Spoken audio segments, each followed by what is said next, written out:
Welcome to the second edition of our fantasy football videocast. I'm back here with Matt Wilson. Say hi. Yo, Is your internet fixed this time, Wilson? we'll cross our fingers. I'm also happy to let our listener base know that I no longer have a cough, so we won't have to deal with that. Also checking in is Marty L. What's up? Is that a Aaron Rodgers jersey you have on there? It sure is. Smoke the Bears. The Bears. I like it. I like it. And last and probably least, as he's a Jets fan, Jeremy Tannenbaum. What's up? How was your weekend, Jeremy?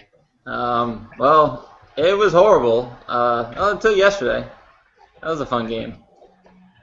I also want to let all of our listeners know about this puppy we have right here. This right here is a save the date for Marty L. And Guys Wally. getting married. Congrats. Old. All right. Ryan would love that. Foot fetish. All right, so first topic on today, we're going to talk about the Patriots. Obviously, they laid an egg last night. They lost 41-14, and it was disgusting. Marty, why don't you talk about what you saw last night? Specifically, a few people were asking about Tom Brady and Gronk. Is Tom Brady startable? Is he droppable? What do you think? I mean, I'm not going to lie. I'll start off by saying the game put me to sleep, literally. So, but I've caught up on highlights so I can speak to that. I mean, obviously the Patriots offense is just terrible. I mean, it's sad when the only real targets that Brady has to throw to are Edelman and Gronk's not at 100% yet. So I think you can't really necessarily just hate on Brady. Obviously, Ridley's been playing well. Vereen, they've been kind of, hot on, not so hot on. Last night they were behind the whole time, so Vereen was playing. But, I mean, he just needs more targets to throw to. O'Fell had a good game last night, but, I mean, you don't bench Tom Brady. I mean, maybe in fantasy, yeah, you bench Tom Brady. You can't bench him after the Pats, though. You just can't do it. Right. I meant in fantasy. The wide receiver situation is it's unbelievable. You don't know what's going on. Dobson and Tompkins are inactive for this game. LaFell blows up. They throw the ball over the field. They have 5 running backs active. Gronk is in there for 6 plays and he's out of there for 2 drives. You guys, Jeremy or Wilson, do you guys own any of these Patriots on any of your teams? Yeah, I own Ridley, and he's actually run the ball well, but when the offense sucks as much as it has, they've been behind and they have to take the run game completely out. So it's been frustrating in that sense. Vereen should be more of a factor, but I've heard some stat the other day that Brady gets on average a second to throw the ball on pass plays this year. Crazy. You can't find anyone open on those plays. So whether it's Brady's fault or the Lions' fault, everyone on that offense is basically unplayable if your name isn't Edelman right now or Gronk because it's tight end. Yep. Jeremy, you have the floor for 20 seconds for all your Patriots hate. Go ahead. I'm loving every second of this. It's incredible. Actually, I'm not loving every second of it because the Jets have just lost 3 games in a row to the NFC North by 1 score each game. Win one of those games and everyone's tied in the division. But now they're in such a big hole. It doesn't even matter. The Patriots will win the division at the end of the day, probably 9-7. They just won't win their 12 games like they do every year. There you have it. And I would have been wrong on my over/under. I thought the over/under this year was a lock. And they have a tough schedule. And they have to go into Cincinnati next week, where Cincinnati is coming off of a bye week, and they're already great against the pass. I mean, I don't see almost any scenario where you bench Tom Brady next week. I'm sorry, where you start Tom Brady next week in fantasy. You just can't play him, especially in Cincinnati. I mean, there has to be free agents that are playing better matchups that I'd rather play. We'll talk about the rookie QBs later, but I mean, the Patriots are almost hands off right now. Isn't that game in New England? No, it's in Cincinnati. So. Yeah. I'm pretty sure it's in New England. They have had 1 home game. I feel like my sister's working it, and I don't think she's going to Cincinnati. That might be true then. I should probably know that then as a. Let me member quickly of use the internet because I can do that. Very All nice. right, well that makes it a little better, I guess, but I'm still not starting him against the Bengals. But anyway, let's move on to a couple wide receivers situations that I want to talk about. The first being Megatron. Jeremy, you saw him live in person this past weekend. How'd he look? He looked great standing on the sideline. Like every play, all anyone talked about the entire game was, "Where's Calvin? Where's Calvin?" And it was like he's right there, standing on the sideline. And whenever he came into the game, they put Antonio Allen on him, and nothing happened.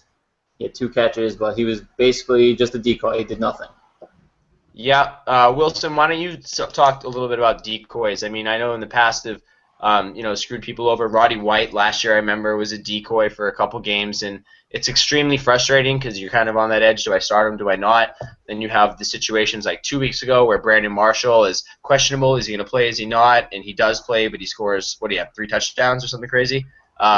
So, yeah, Wilson, I mean, you've played fantasy football for a long time. What do you think about Calvin Johnson and being a decoy, and how do you see him progressing?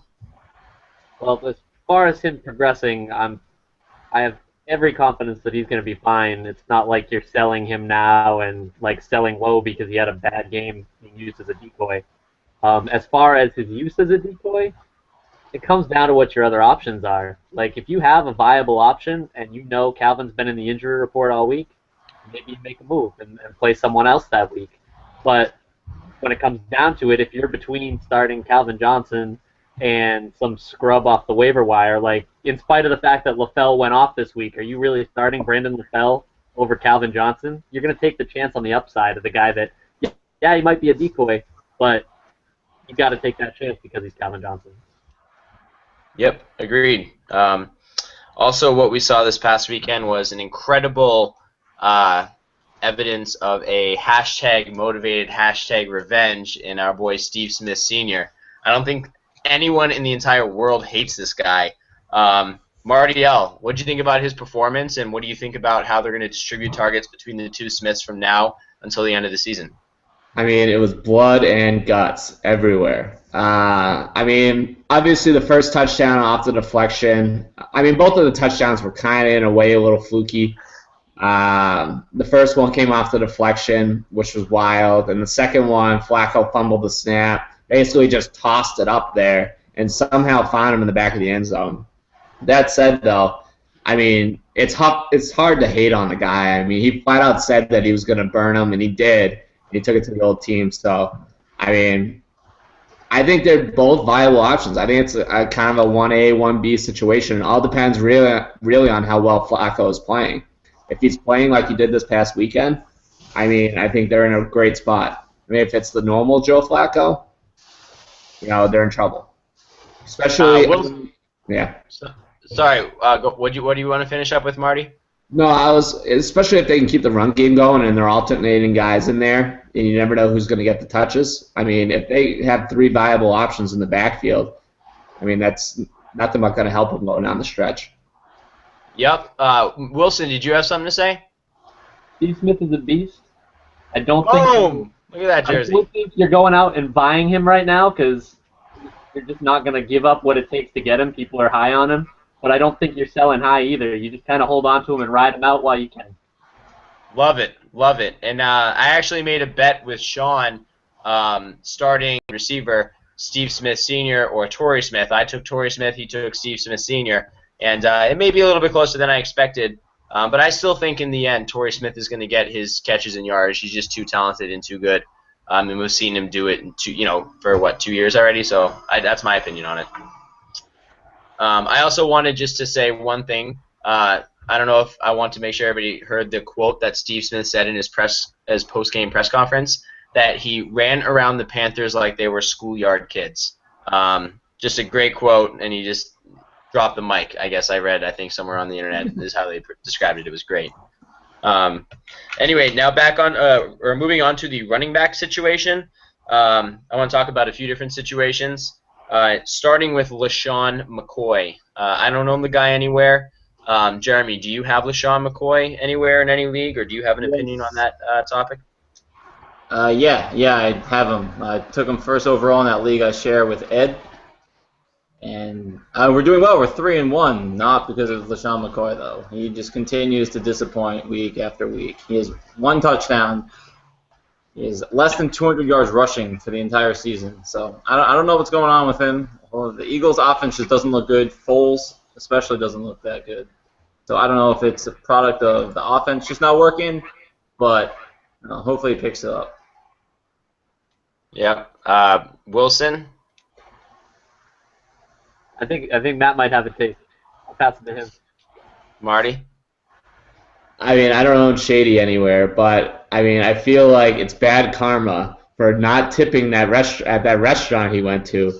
He deserves to not get any yards and just get shut down. Bad karma.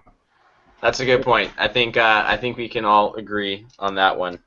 He apparently just hit someone on a bike, kind of like your near-death experience yesterday. Oh, yeah. Except that was a car, and that was terrible. And you're okay? Are we sure you're okay? I'm all right, I think. All right, good. All right, good. I want to move on to the Minnesota Vikings running back situation. So this weekend we saw Matt Asiata finish as one of the top running backs. If you're in a standard league, I think he was the top running back. He scored 3 touchdowns. But we also saw the emergence of Jerick McKinnon, who actually ran very, very well. Anyways, a great performance. Wilson, I think you said you wanted to talk about both of the running backs and their value moving forward. Is Asiata going to get taken over here or what? I think you can kind of look at it. I mean, they're not the same people, so don't mistake that. But it's kind of similar to the situations we've seen in Arizona, like last year where Rashard Mendenhall was technically the guy, and then Ellington came in and was the better back, really. And before that, it was Jamal Charles, as he related to Thomas Jones in Kansas City. And I think that's McKinnon's role. Eventually, he's the guy. But I don't know when that will happen.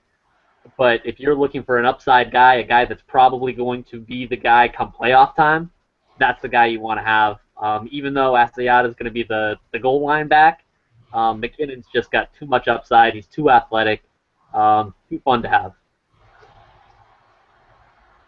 All right, great. Do you guys own Asiata or McKinnon anywhere else? I actually have Asiata in a standard league, and I picked him up, and I've been relying on him because my running backs suck in that league, and I'm a little nervous about him getting taken over. But Jeremy, Marty, do you guys have a take on the situation at all? Yeah, I have Asiata on that same team. I have McCoy, so it's kind of balancing itself out right now. But I mean, it looks like McKinnon is the better athlete, and Asiata is just like kind of like a guy. But for now, he's getting the job done, so we'll see. Yep. And the last running back stuff I want to talk about is the Lamar Miller and Knowshon Moreno situation. Lamar Miller had a really nice game this past weekend. It looks like he is actually going to be someone who's going to be a name that we talk about for a while, at least at some point, except for the fact that Knowshon Moreno is coming back. So I don't know, what you guys think, but obviously they paid Knowshon Moreno to come in for this year. I think he's going to get some run, and I think it makes Lamar Miller back to a flex play instead of the RB2 high-end RB2 that he should be. Right, yeah. Wilson? Yeah. I think he's the guy you're selling if you have him right now. He looks good. I like him a lot, but I don't trust Miami to continue to run him because of Moreno. And on top of that, he's got a tough schedule going forward. I know he's got some of those NFC North defenses in there, and I know like Packers defense is certainly no threat, and he'll do great against them. But he'll be facing the Lions. He's got a couple games with the Jets, and the Broncos, they'll probably be behind. The Bills' defense is good. Not a guy I want to rely on the rest of the season. Yep. I agree. And the other, actually, I do want to talk about one more running back and one more running back situation, and that's Doug Martin, Bobby Rainey down in Tampa Bay. Obviously, I have these guys on our team in the Flying Squirrels League. And, I mean, it's been frustrating. Obviously, I've been a Doug Martin fan because he went to Boise State. I still believe in his talent. I mean, I've seen the guy run too hard and too fast and too quick to really believe that he's not that great of a player. But he hasn't produced, and it's frustrating to own the two guys. I'm pretty sure, Marty, I'm going to go to you on this one. What do you think about Doug Martin? Is it something that he has a big game and you're looking to sell him, or is he someone that you're targeting in trades because you know what his ceiling is? If we all remember, he finished as the number 2 running back 2 years ago. Marty, take it away. I mean, a couple of years ago, he helped some downs, win year number 1 of the Flying Squirrel League, so nothing but love there. But I mean, obviously he hasn't looked great, but it also would help too if the Bucs can establish a passing game, which they did look better with Glennon. I mean, he played well this past weekend, and I mean, he's more of a legitimate quarterback, honestly, going forward. And if they can get the pass going, and it's only going to take an extra guy out of the box and open up the possible running lanes for him. So, I mean, it can only get better, but even with one good game, I think you have to kind of take that with a grain of salt. You can't overreact and then buy off of one game, I guess. Yep. Jeremy? I don't think Doug Martin is that great, and I think Bobby Rainey is the better running back of the two. So going forward, I would rather have Rainey. If if Doug Martin continues to slip up, who knows? So hold on a second. So you're saying that if you own Doug Martin, you would trade him straight up to another player for Bobby Rainey? I mean, if they're splitting carries the rest of the way, yeah, I'd rather have Bobby Rainey. I'm asking you as a hypothetical. If you had Doug Martin, you're saying that you would trade him for Bobby Rainey? That's like, I don't know. I don't know. It doesn't make sense, though. That trade doesn't make sense in any world. Yeah, it doesn't make sense except in your world where you just said. No, I'd rather have, like, if I have Rainey and Martin, like, next week I'd start Rainey over Martin. If I had to start one of them, I would start Rainey. All right, that sounded like a backpedal. Wilson? I don't know. I like Martin better than I like Rainey. I think Rainey's a little more just a guy type. Martin's got that upside, but as a Martin owner, he's frustrating as hell to own right now, and I don't recommend playing him if you have any other option until he shows it. I agree. Then I also want to ask you guys about the Oakland Raiders. Is there anyone that you can start on this team? I mean, as far as ownable, is there anyone that's ownable on the team? I'm not really sure. I mean, I know in deeper leagues, Derek Carr is solid. Is James Jones? I don't know if I'm comfortable starting him. What do you guys think about the Raiders? Marty? I mean, I wouldn't start James Jones, but I think as someone to have on the roster, I think he's probably the most ownable, really, of anyone out there. I mean, the running back situation is a bit of a mess. They're going to be behind in every single game. They're just going to heave the ball up there, and James Jones can probably get you 10 or 11 points most weeks in a PPR league. Wilson? I mean, if we're just saying ownable, yeah, Jones is ownable. Both McFadden and Jones-Drew are ownable. I mean, you kind of got to play it out and see what's going on. But McFadden's had double-digit points, I think, the last 2 weeks. I mean, it hasn't been outstanding. He hasn't been the running back he was in college or anything like that. But he's still a starting running back, or kind of a starting running back. And he's a hell of a lot better than Toby Gerhart. So that's an unownable running back. So you like the Oakland running backs better than you like Gerhart? That's interesting. Yeah, as a Gerhart owner, just go ahead, take a look at what Gerhart's been doing the past couple of weeks. I mean, kind of in decent segue. I mean, Jaguars are a pretty horrible team. They don't have a ton of options either that are ownable. And I just want to put my plug in that I love Allen Robinson going forward. All right. Yeah, you're on record as saying that. All right, Jeremy, did you want to talk about the Raiders? Just that I almost let Wilson talk me into taking Jones-Drew on my touchdown team, and thank God I didn't do that because he's horrible. Wow. Wow, I said I was going to cough. Jeremy, actually, why don't you talk about that touchdown league and explain to our audience what it is and who your picks are? Sure. Let me bring it up. But so basically, you pick off a list. You pick six position players, 2 quarterback teams, and 2 kickers, and it's based on their touchdown performance last year. And you have a certain amount you can basically spend on each guy. And you have to spend up to that value to get those players. And my team, me and Beckerman's team, is terrible again, just like it seems to always be. We have McCoy, who has 1 touchdown. We have Randall, who has 1 touchdown. We have Joyke Bell, who has 0 touchdowns. It's pretty brutal. I mean, it's basically Jordy Nelson, Aaron Rodgers, and Matt Ryan, and the rest of the team is not scoring at all. Yeah. Go. All right, good. All right, and then the next thing we want to talk about is a little different. We're not talking about players, but we're talking about a dynamic of fantasy football that's newer as the past couple of years. That's a Thursday night football game. So as you all know out there, it causes some problems as far as your roster.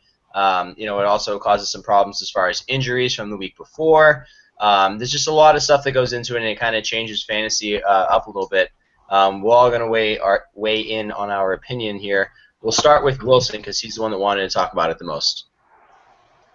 Yeah, I think it's a kind of crazy situation. I mean, there's definitely good and bad to it. One of the things that I like about it is it's like having a guy in an early game on Sunday. You get to know whether they're in or out, if they're these guys that have been like questionable, are they going to play, aren't they going to play? But at the same time, it hurts you if you've got a guy like this past week. It didn't end up being a horrible situation for me, but I had Roddy White, who was kind of questionable during the week, but I had to rely on the fact that they said, yeah, he's going to be all right, because my next best option was going to be Ruben Randall, and he played on Thursday night.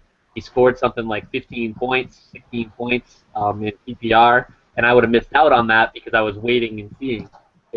I think it's a tough thing, and I honestly think more often than not, with the Giants not being this at all, it's not really even that good of an offensive game usually on that Thursday night. They're still banged up. You don't get a ton of points out of them.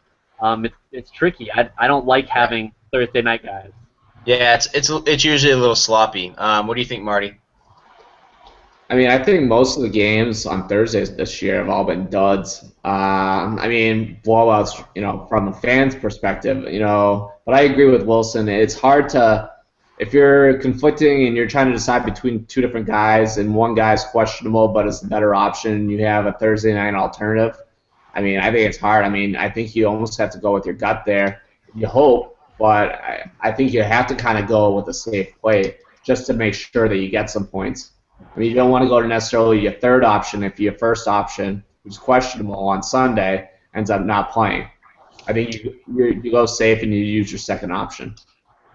Yep. Jeremy?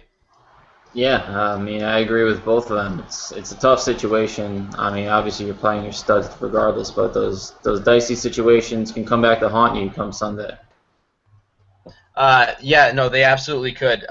And actually, I have a situation this week, a different kind of perspective on it is I'm playing against Bill in our Dirty D League, and he has Aaron Rodgers and Jordy Nelson, a great combo.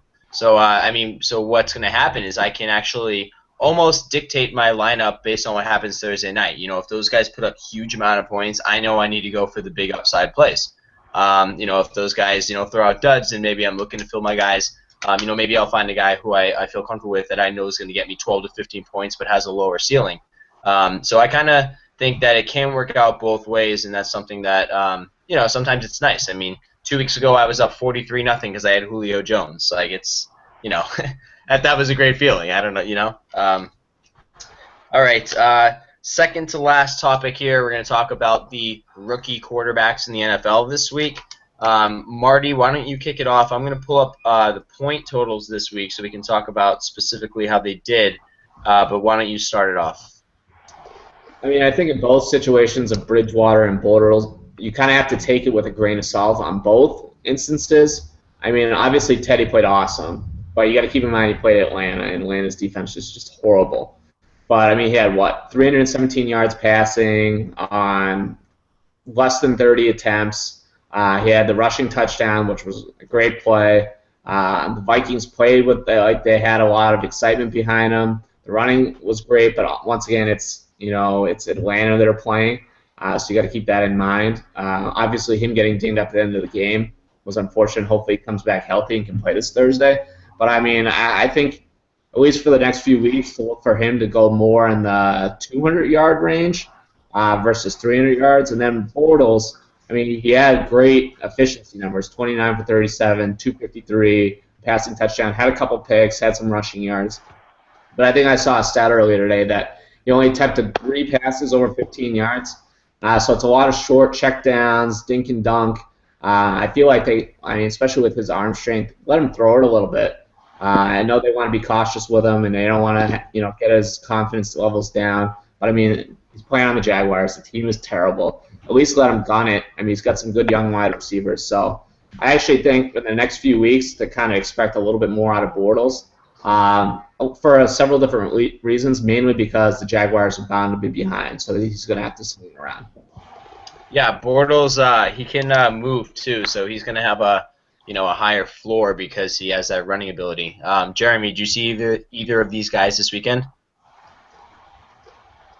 Say that again? Did you see either of these guys play this weekend?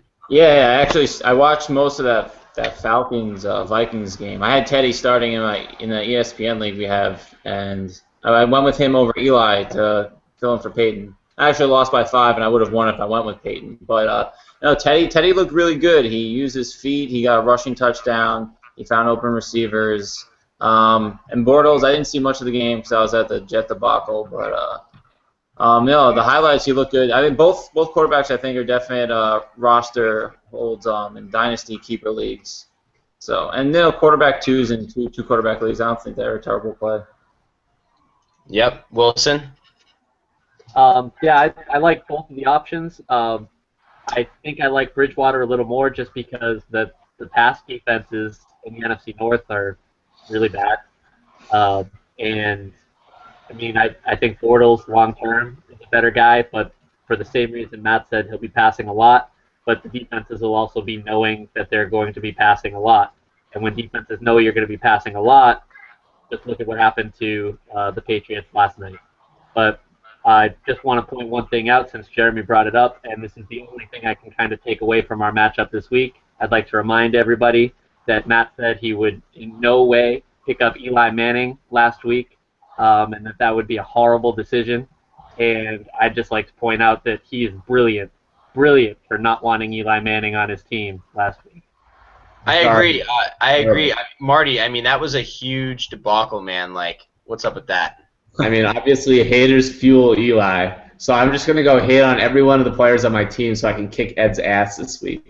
All right, I like it. And then the last thing we're going to talk about is actually Wilson and myself are playing each other in the league that we all play in this week. And just to update you on the league standings, it's very sad within this podcast. Wilson is 0-4 in last place, the only team to not win a game. Ups and downs, that's Marty L. He is in second to last place, 1-3. He just won his first game this week. And then pulling up the group average is Jeremy and I, virtually the exact same season so far. We're both 2-2, and looks like I've outscored Jeremy by 1 point. So basically the exact same season. But Wilson, we're playing each other this week. Let's talk about our matchup here a little bit. Have you taken a look at it at all? I've taken a little bit of a look at it, and I gotta say, I'm already nervous that the Bears are saying that they might look a little more seriously at Brandon Marshall and see if he's gonna play. But with that said, I believe. You must have made a change to your roster. I was projected for more points than you until now. I did. I put in AJ Green just to make sure. I had AJ Green on my bench, so I wanted to make sure when we started talking about it, that projected total was above yours. Fair enough. I would like to make my disclaimer for my terrible 0-4 season. I now have 2 losses, a point, and then I got another stat correction last week. Didn't change anything, but it's unreal the way the luck has been on that team so far. That's true. All right, I want to do this real quickly. I just want to run by position. I'm just going to name the players, and then I'm going to go through everybody, and you guys are just going to say who has the edge, James or Wilson, okay? Wilson, you got to tell me what quarterback you're playing. You playing Ben Roethlisberger at Jacksonville or Matt Ryan at the Giants? I'm playing Ryan. All right, so Matt Ryan at the Giants or Phillip Rivers against the Jets. Marty? I think Matt Ryan. Wilson. All right, Wilson? I think we should not play. I think we leave it to them. I like that. All right, so you got the QB category. All right, so as far as wide receiver, I would give you Rivers, by the way, if you want my opinion. you'll pick what? I would give you the edge with Rivers, if you want my opinion, that is. I do. I thought you just said Matt Ryan. No, that was Marty. Oh, okay. All right. I did also want your. think that Wilson should start Roethlisberger, but that's just me. Yeah, I think you should too. They're playing Jacksonville, but they could just run the ball against them. So yeah, I mean, Roethlisberger's going to throw, but actually that's interesting. Have you thought about playing Roethlisberger over Ryan this week? I have thought about it a little bit, but I got to get out of the 0-4 doghouse here. I got to have faith that they're just going to pound the ball to my boy Le'Veon Bell. That's a segue right there. Yep, I'm very afraid of Le'Veon Bell this week. However, I might be playing my boy LeGarrette Blount in your face. But anyway, we'll talk about the wide receivers first. I just want to talk about. I think we're all gonna be we're all three. We're gonna be both be playing 3 wide receivers. So let's talk about those 3. So my 3 wide receivers. It's the strength of our team. Randall Cobb versus Minnesota. AJ Green at New England. And I'm not sure if I'm going to play this guy, but Deshaun Jackson at home against Seattle. So that game's in Washington, D.C. Those are my 3 guys, and looks like Wilson's most likely going to be playing Brandon Marshall at Carolina, Michael Crabtree against Kansas City at home. That's in San Francisco. And either going to be playing Marcus Wheaton at Jacksonville, I don't know if he's serious about that, or Jordan Matthews, the Philadelphia wide receiver, at home versus St. Louis. I'm probably going to go with Wheaton. Okay, I thought so. So Marshall, Crabtree, Wheaton versus Cobb, Green, and I'm either going to go with Deshaun Jackson or I might put in a running back in that spot. But what trio do you like better there? James. Marty. James. Wilson, Jeremy? Yeah, James, yours. Nice. All right, so then running backs.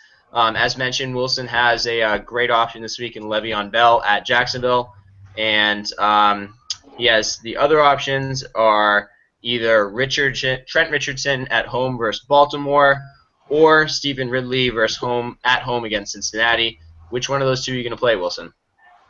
I have no idea. Just throwing. I do have terrible Toby Gerhart too, but yep.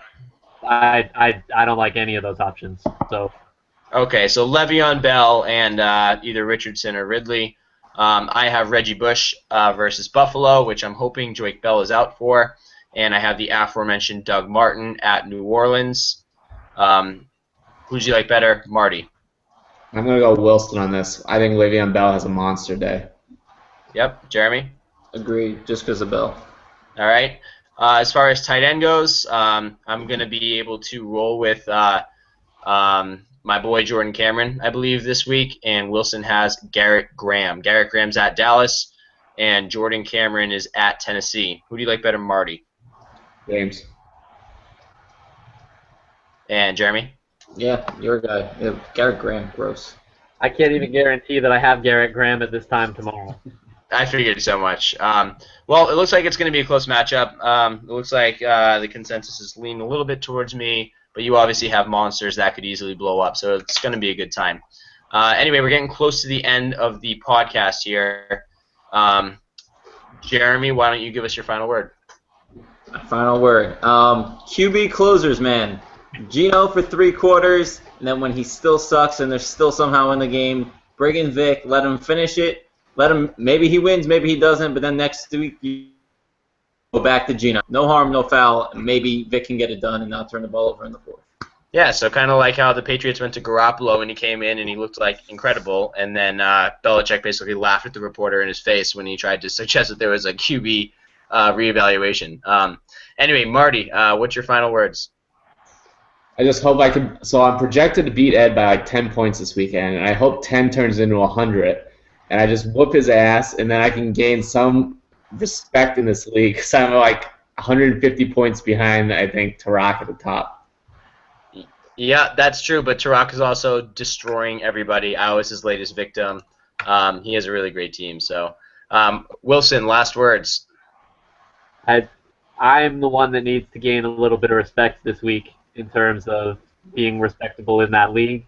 But I got to give shout out to my Indianapolis ABCs for, I believe this is the third time, our baseball, our Negro Leagues champions, and I have to thank the assist to the Seattle Steelheads for contributing to the cause. Yeah, actually, that's congratulations. I should have mentioned that at the beginning of the podcast. I meant to. It's interesting. I actually traded like a ton of players and had another horrible season. But who came in last place again in the league this year?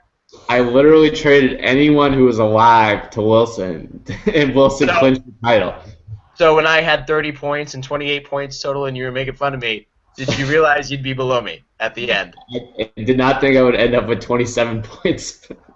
That was great. All right, everyone. Hopefully we'll see you all next week. Thanks, guys, for doing this.